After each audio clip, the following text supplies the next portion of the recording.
Hello welcome back to my YouTube channel. ಸೋಲುವೆ ನಿನ್ನ ಪ್ರೀತಿಯ ಮುಂದೆ ಇಡದೆ ಯಾವ ಲೆಕ್ಕನೇ ದೇವರ ಮುಂದೆ ಬೇಡುವೆ ನಾನು ಏಳು ಜನುಮ ನಿನ್ನನ್ನೇ. ಸೊ ಇವತ್ತು ಬಂದು ಚಂದಕ್ವಾಡಿ ಲಕ್ಷ್ಮೀ ದೇವಿ ಅಮ್ಮನವರ ಜಾತ್ರೆ ಇದೆ. ಸೊ 2 ಡೇಸ್ ಆಲ್ರೆಡಿ ಆಗಿದೆ. ಇವತ್ತು 3ನೇ ದಿನ. ನಾಳೆ ಬಂದು ರಥೋತ್ಸವ ಇರುತ್ತೆ. ಸೊ ನಾಳೆ ಸಿಕ್ಕಾಬಟ್ಟೆ ರಶ್ ಇರೋ ಕಾರಣ ಇವತ್ತೇ ಹೋಗೋಣ ಅಂತ ಅಂದ್ಬಿಟ್ಟು ರೆಡಿ ಆಗ್ತಿದ್ದೀವಿ. So let's go. ಮನೇಲೆಲ್ಲ ಪೂಜೆ ಮಾಡಿ ದೇವ್ರಿಗೆ ನೈವೇದ್ಯ ಇಟ್ಬಿಟ್ಟು ಹೊರಟಿದ್ದೀವಿ. ಟೈಮ್ ಬಂದು 4:05 ಆಗಿದೆ. ಸೊ ನಾನು, ಅಮ್ಮ, ಅಪ್ಪ, ನಾಗೇಶನ ಮತ್ತು ರಾಜು ಅವರು ಹೊರಟಿದ್ದೀವಿ. ಸೊ ಫೈನಲಿ ಅಂತೂ ಇಂತೂ ಬಂದು ರೀಚ್ ಆಗಿದ್ದೀವಿ. ಸಿಕ್ಕಾಬಟ್ಟೆ ಜನ ಇದ್ದಾರೆ. ಸೊ ಹಂಗೆ ಹೋಗ್ಬೇಕಾದ್ರೆ ಹುಡುಗಿನ ನೋಡಿದ್ರೆ ಮೈ ಒನ್ ಟೈಮ್ ಸೀರಿಯಸ್ ಆಗಿ ಜಿಮ್ ಅಂತು. ಯಾಕೆಂದರೆ ಎಷ್ಟು ಕಷ್ಟಪಡ್ತಾರೆ ಅಲ್ವಾ. ಅವರು ಹೇಗೆ ಹಗ್ಗದ ಮೇಲೆ ಬ್ಯಾಲೆನ್ಸ್ ಮಾಡ್ತಿದ್ದಾರೆ ಅಂತ ಗೊತ್ತಿಲ್ಲ. ಸಿಕ್ಕಾಬಟ್ಟೆ ಟ್ರೈನಿಂಗ್ ಇದೆ ಅನಿಸುತ್ತೆ. ಸೊ ಸೀರಿಯಸ್ ಆಗಿ ಅವ್ರಿಗೊಂದು ಹ್ಯಾಟ್ಸ್ ಆಫ್ ಹೇಳಲೇಬೇಕು. ಸೊ ನಾವು ಕಾರ್ನ ಮೇನ್ ರೋಡಲ್ಲೇ ಪಾರ್ಕ್ ಮಾಡಿದ್ವಿ. ಯಾಕೆಂದರೆ ಚಿಕ್ಕ ರೋಡು. ಸೊ ಕಾರ್ ಒಳಗೆ ತಂದರೆ ಮತ್ತೆ ತೊಗೊಂಡೋಗೋಕ್ಕೆ ಕಷ್ಟ ಆಗುತ್ತೆ ಜನ ಜಾಸ್ತಿ ಆದರೆ ಅಂತಂದ್ಬಿಟ್ಟು. ಸೊ 5 ಮಿನಿಟ್ಸ್ ವಾಕೇಬಲ್ ಬಂದ್ವಿ. ಈ ಕಡೆ ಗೇಮ್ಸು ಸಹ ಹಾಕಿದ್ದಾರೆ. ಸೊ ಜಾತ್ರೆ ಅಂದರೆ ಗೊತ್ತಲ್ಲ, ಸ್ಟಾಲ್ಸು ಸಹ ಹಾಕಿದ್ದಾರೆ. ಅಂತೂ ಇಂತೂ ಫೈನಲಿ ದೇವಸ್ಥಾನಕ್ಕೆ ರೀಚ್ ಆಗಿದ್ದೀವಿ. ಒಂದು ಖುಷಿ ಏನು ಅಂದರೆ ಲಾಸ್ಟ್ ಟೈಮು ಈ ಜಾತ್ರೆಗೆ ಬಂದಿದ್ವಿ, ಬಟ್ ಆಗ ಲವರ್ಸ್ ಆಗಿ ಬಂದಿದ್ವಿ. ಸೊ ಇವಾಗ ಮದುವೆ ಆಗಿ ಅಫಿಷಿಯಲಿ ಹಸ್ಬೆಂಡ್ ಆ್ಯಂಡ್ ವೈಫ್ ಆಗಿ ಬಂದಿದ್ದೀವಿ. ಸೊ ಅಪ್ಪನೂ ಪೂಜೆ ಸಾಮಾನು ತೊಗೊಂಡ್ರು ದೇವ್ರಿಗೆ ಪೂಜೆ ಮಾಡ್ಸೋಣ ಅಂತ ಅಂದ್ಬಿಟ್ಟು. ನಾವು ಬಂದು ಕ್ಯೂ ನಿಂತ್ಕೊಂಡ್ವಿ. ಸೊ ಕ್ಯೂ ಬಂದು ಗರ್ಭಗುಡಿ ಸುತ್ತ ಒಂದು ಪ್ರದಕ್ಷಿಣೆ ಹಾಕಿ ಬಂದರೆ ತಾಯಿ ದರ್ಶನ ಆಗುತ್ತೆ. ಸೊ ಇಲ್ಲೆಲ್ಲ ತಂಬಿಟ್ಟು ಕಳಿಸ್ತಾ ಇದ್ರು. ಸೀರಿಯಸ್ ಆಗಿ ನನಗೆ ಗೊತ್ತಿರಲಿಲ್ಲ. ಆಮೇಲೆ ಕೇಳಿ ತಿಳ್ಕೊಂಡೆ. ಸೊ ನಾಗೇಶನ ನೋಡಿ ಇಲ್ಲಿ ಓಡಾಡ್ತಾ ಇದ್ದಾರೆ ಅಂತ. ಸೊ ಫೈನಲಿ ಅಂತೂ ಇಂತೂ ಕ್ಯೂ ಇನ್ನೇನೋ ಕಂಪ್ಲೀಟ್ ಆಯಿತು. ಫೈನಲಿ ಗರ್ಭಗುಡಿ ಮುಂದೆ ಬಂದು ನಿಂತಿದ್ದೀವಿ. ಸೊ ದೇವ್ರ ದರ್ಶನ ಮಾಡೋದಕ್ಕೆ ತುಂಬ ಮನಸ್ಸಿಗೆ ನೆಮ್ಮದಿ ಆಗ್ತಿದೆ. ಸೊ 1 ನಿಮಿಷ ದೇವ್ರ ದರ್ಶನ ಮಾಡೋದಕ್ಕೆ ಎಷ್ಟೊತ್ತು ಕ್ಯೂ ನಿಂತಿದ್ವಿ. ಸೊ ಒಳಗೆ ಪೂಜೆ ಮಾಡಿಕೊಡ್ಲಿಲ್ಲ. ಸೊ ಅದಕ್ಕೆ ಅಪ್ಪ ಇಲ್ಲಿ ಪೂಜೆ ಮಾಡಿಸ್ಕೊತಾ ಇದ್ದಾರೆ.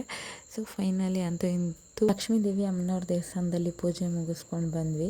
ಸೊ ಕೊಂಡಕ್ಕೆ ಎಲ್ಲ ಉಪ್ಪು ಹಾಕಿದ್ರು. ಹಾಗೆ ನಾವುಗಳು ಧೂಪ ಹಾಕಿದ್ವಿ. ಅದೇ ಟೈಮಲ್ಲಿ ಆ ಊರಿನ ಜನರು ಸಹ ತಂಬಿಟ್ಟು ಇಟ್ಕೊಂಡು ಬರ್ತಿದ್ರು ದೇವ್ರ ಪೂಜೆ ಮಾಡ್ಲಿಕ್ಕೆ ಅಂತ. ಸೊ ಅದನ್ನು ಸ್ವಲ್ಪ ನೋಡಿ ಖುಷಿ ಪಟ್ವಿ. ಯಾಕೆಂದರೆ ಸೀರಿಯಸ್ ಆಗಿ ನನ್ನ ಲೈಫಲ್ಲಿ ಇದನ್ನೆಲ್ಲ ಫಸ್ಟ್ ಟೈಮ್ ನೋಡಿರೋದು. ನಾನಂತೂ ಇದೆಲ್ಲ ಎಕ್ಸ್ಪೀರಿಯೆನ್ಸ್ ಮಾಡಿರಲಿಲ್ಲ. ಹಾಗೆಯೇ ರಥೋತ್ಸವಕ್ಕೂ ಸಹ ತೇರನ್ನ ರೆಡಿ ಮಾಡಿದ್ರು.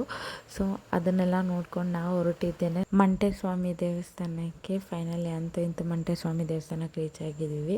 ಸೊ ಇಲ್ಲೂ ಅಷ್ಟೇ ಅಪ್ಪ ಪೂಜೆ ಮಾಡಿಸ್ಕೊತಾ ಇದ್ರು. ಸೊ ಬೇರೆಯವರೆಲ್ಲ ಅವರೇ ಪೂಜೆನೂ ಸಹ ಮಾಡ್ಕೊತಾ ಇದ್ರು. ಅದನ್ನೆಲ್ಲ ನೋಡ್ಕೊಂಡು ನಾನು ಸ್ವಲ್ಪ ಅರಿಶಿನ ಕುಂಕುಮ ತೊಗೊಂಡು ದೇವ್ರ ದರ್ಶನ ಮಾಡ್ಕೊಂಡ್ವಿ. ಸೊ ದೇವ್ರ ದರ್ಶನ ಮುಗಿಸಿ ವಾಪಸ್ ಹೊರಗೆ ಬಂದು ಇಲ್ಲೂ ಸಹ ದೇವರಿಗೆ ಧೂಪ ಹಾಕಿದ್ವಿ. ಫೈನಲಿ ಧೂಪ ಎಲ್ಲ ಹಾಕಿ 2 ದೇವ್ರ ದರ್ಶನನೂ ಮಾಡಿಕೊಂಡು ನಾವು ಹೊರಟ್ವಿ. ಸೊ ಇಲ್ಲೆಲ್ಲ ಚಕ್ಲಿ ನಿಪ್ಪಟ್ಟು ಎಲ್ಲ ಮಾಡ್ತಿರ್ತಾರೆ, ಬಟ್ ಇವತ್ತು ಖಾಲಿ ಆಗಿತ್ತು. ಸೊ ಚಕ್ಲಿ ಮಾತ್ರ ತೊಗೊಂಡು ಹೊರಟ್ವಿ. ಸೊ ಓಕೆ, ನಾವು ಬಂದಿರೋದೇ ಜಾತ್ರೆಗೆ ಅಂದಾಗ ಜಾತ್ರೆಯಲ್ಲಿರೋ ಐಟಮ್ಸ್ನ ನೋಡದೆ ಹೋಗೋಕ್ಕಾಗುತ್ತಾ. ಸೊ ಅದಕ್ಕೋಸ್ಕರನೇ ಏನೇನು ಐಟಮ್ಸ್ ಹಾಕಿದ್ದಾರೆ ಅಂತ ಅಂದ್ಬಿಟ್ಟು ಒಂದು ರೌಂಡ್ ನೋಡ್ಕೊಂಡು ಬರೋಣ ಅಂತ ಹೋಗ್ತಿದ್ದೀವಿ. ಸೊ ಇಲ್ಲಿ ಎತ್ತುಗಳನ್ನೂ ಸಹ ಈ ಟೈಮಲ್ಲಿ ಮಾರಕ್ಕೆ ಅಂತ ಅಂದ್ಬಿಟ್ಟು ರೆಡಿ ಮಾಡಿ ತಂದಿರ್ತಾರೆ.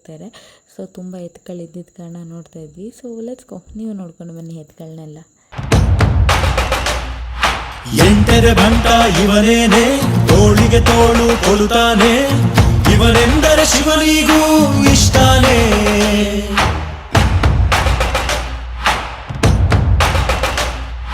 ಕಲ್ಲನು ಕರಗಿಸೋ ಭೂಪಾನೆ, ಶಾಂತಿಯ ಮಂತ್ರವ ಹೇಳ್ತಾನೆ, ಊರಿಗೆ ನೆರಳಾಗಿ ಇರುತ್ತಾನೆ.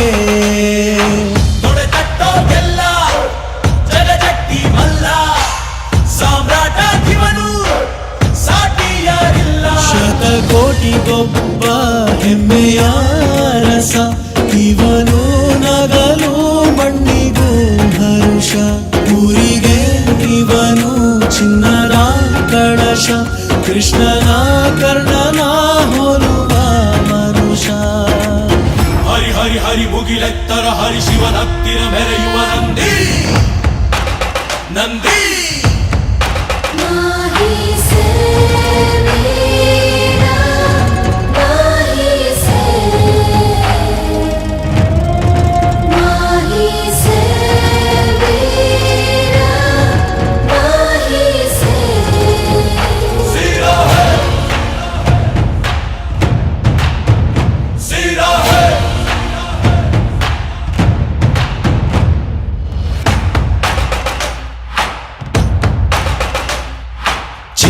ನಾಚಿಕೆ ತರುತ್ತಾನೆ ವಜ್ರದ ವರ್ಚಸ್ಸಿವನೇನೆ ನಂಬಿಕೆಗಿನ್ನೊಂದು ಹೆಸರೇನೆ ಫೈನಲಿ ಅಂತ ಇಂತೂ ನಾನು ಎತ್ತುಗಳನ್ನೆಲ್ಲ ನೋಡ್ಕೊಂಡು ಬಂದೆ, ನೀವು ಎತ್ತುಗಳನ್ನೆಲ್ಲ ನೋಡ್ಕೊಂಡು ಬಂದಿದ್ದೀರಾ. ಸೊ ಒಂದೊಂದು ಬೇಜಾರಾಗ್ತಿತ್ತು, ಯಾಕೆಂದರೆ ಎತ್ತಿಗೆ ಪೈಟ್ ಅಂತ ಹೊಡಿತಾ ಇದ್ರು, ಅದು ಸಿಕ್ಕಾಪಟ್ಟೆ ಬೇಜಾರಾಗ್ತಿತ್ತು. ಸೊ ಅದೆಲ್ಲ ಮುಗಿಸ್ಕೊಂಡು ನಾವು ನೆಕ್ಸ್ಟ್ ಬಂದಿದ್ದೆ ಗೇಮ್ ಆಡೋಣ ಅಂತಂದ್ಬಿಟ್ಟು. ಸೊ ಅಪ್ಪನ ಸ್ವಲ್ಪ ರೇಗಿಸ್ತಿದ್ವಿ, ಬನ್ನಿ ಅಪ್ಪ ನೀವೇ ಅಂತ. ಅಪ್ಪ ನಾನು ಬರಲ್ಲ ಅಂತಿದ್ರು. ಸೊ ನಾವು ಬಂದಿದ್ವಿ ಈ ಗೇಮ್ಗೆ. ಅವ್ರು ಈ ಗೇಮ್ಗೆ ಎದುರ್ಕೊತಿದ್ರು, ತಲೆ ಸುತ್ತುತ್ತೆ ನೀವು ಹೆಂಗೆ ಹೋಗ್ತೀರಾ ಅಂತಂದ್ಬಿಟ್ಟು. ಸೊ ನಾನು ರಾಜು ಅವರಿಬ್ಬರು ಈ ಗೇಮ್ ಆಡೋಣ ಅಂತ ಹೋಗ್ತಿದ್ದೀವಿ. ಸ್ವಲ್ಪ ನನ್ನ ಮೇಲೆ ಭಯ ಹಾಕಿದ್ದು ಅಂದರೆ ಬರ್ಬೇಕಾದ್ರೆ ಆಲ್ರೆಡಿ ವಾಮಿಟ್ ಮಾಡ್ಕೊಂಡಿದ್ದೆ, ಇವಾಗ ಏನು ಮಾಡ್ತೀನೋ ಅಂತ. ಬಟ್ ಸೀರಿಯಸ್ಸಾಗಿ ನೋಡಿ ಈ ಗೇಮ್ನ ನಾನು ಎಷ್ಟು ಚೆಂದ ಎಂಜಾಯ್ ಮಾಡ್ತಿದ್ದೀನಿ ಅಂತ. ನಂಗೆ ತುಸು ಅನುಮಾನ, ನಿಜಕ್ಕೂ ಇದು ನಾನೇನಾ, ಬದಲಾಯಿಸಿ ಬಿಟ್ಟೆ ನೀ ನನ್ನ. ಸೋಲಿಲ್ಲದ ಹುಡುಗಾನ ಆದಂತಿದೆ ಬಲಹೀನ, ನೋಡುತ್ತಿರೆ ನಿನ್ನ ನಗುನ. ತುಸು ಜಂಭ ನಿನಗೆ ಇದ್ದರು ನನಗಿಷ್ಟ ನೀನು, ಆದರೂ ನಿನ್ನ ಹಾಗೆ ಯಾರು ನನ್ನನ್ನು ಸೆಳೆದಿಲ್ಲ ಇನ್ನು. ಫೈನಲಿ ಅಂತೂ ಇಂತೂ 7-11ಕ್ಕೆ ನಾವು ಹೊರಟ್ವಿ. ಸೊ ದೇವ ದರ್ಶನನೂ ಎಲ್ಲ ತುಂಬ ಚೆನ್ನಾಗಾಯಿತು, ಜಾತ್ರೆನೂ ಸಹ ನೋಡಿ ಖುಷಿ ಆಯಿತು. ಹಂಗೆ ಗೇಮು ಸಹ ಆಡಿದ್ವಿ.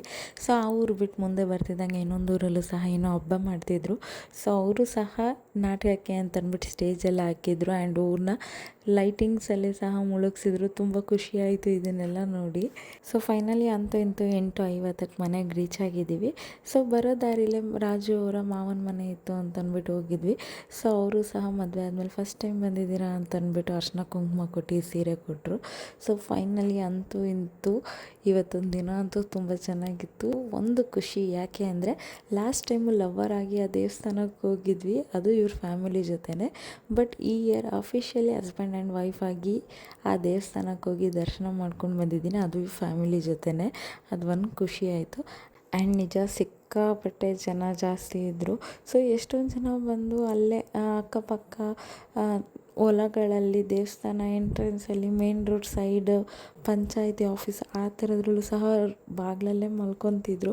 ಸೊ ಯಾಕೆ ಅಂತ ಕೇಳಿದಾಗ ನಾವು ದೂರದಿಂದ ಟ್ರಾವೆಲ್ ಮಾಡಿ ಬಂದಿದ್ದೀವಿ, ಸೊ ಇವಾಗ ದರ್ಶನ ಮುಗಿಸ್ಕೊಂಡು ಇಲ್ಲೇ ಸ್ಟೇ ಆಗಿ ನಾಳೆ ಹೋಗ್ತೀವಿ ಅಂತಂದರು. ಕೇಳಿ ನಿಜ ಶಾಕ್ ಆಯಿತು. ಯಾಕೆಂದರೆ ರೋಡ್ ಸೈಡೇ ಅಷ್ಟು ಧೈರ್ಯವಾಗಿ ಎಲ್ಲ ಗುಂಪಲ್ಲಿ ಮಲ್ಕೊತಾಯಿದ್ರು. ಸೊ ನಿಜವಾಗ್ಲೂ ಅವ್ರಿಗೆಲ್ಲ ಒಂದು ಹ್ಯಾಟ್ಸ್ ಆಫ್ ಹೇಳಲೇಬೇಕು, ಅಷ್ಟು ಧೈರ್ಯ ಮಾಡಿದ್ದಾರೆ ಅಂತ. ಸೊ ಫೈನಲಿ ಯಾರ್ಯಾರು ಈ ಜಾತ್ರೆ ಅಟೆಂಡ್ ಮಾಡಿದ್ದೀನಿ ಅಂತ ಕಮೆಂಟ್ ಮೂಲಕ ತಿಳಿಸಿ. ಸೊ ನನ್ನ ವ್ಲಾಗ್ಸ್ ಇಷ್ಟ ಆಗಿರೋ ನನ್ನ ಚಾನಲ್ನ ಸಬ್ಸ್ಕ್ರೈಬ್ ಮಾಡಿ, ಶೇರ್ ಮಾಡಿ. ಈ ವ್ಲಾಗ್ ಹೇಗಿತ್ತು ಅಂತ ಕಮೆಂಟ್ ಮೂಲಕ ತಿಳಿಸಿ. ಸೊ ನೆಕ್ಸ್ಟ್ ವ್ಲಾಗಲ್ಲಿ ಸಿಗೋಣ. Thank you for watching. Bye bye.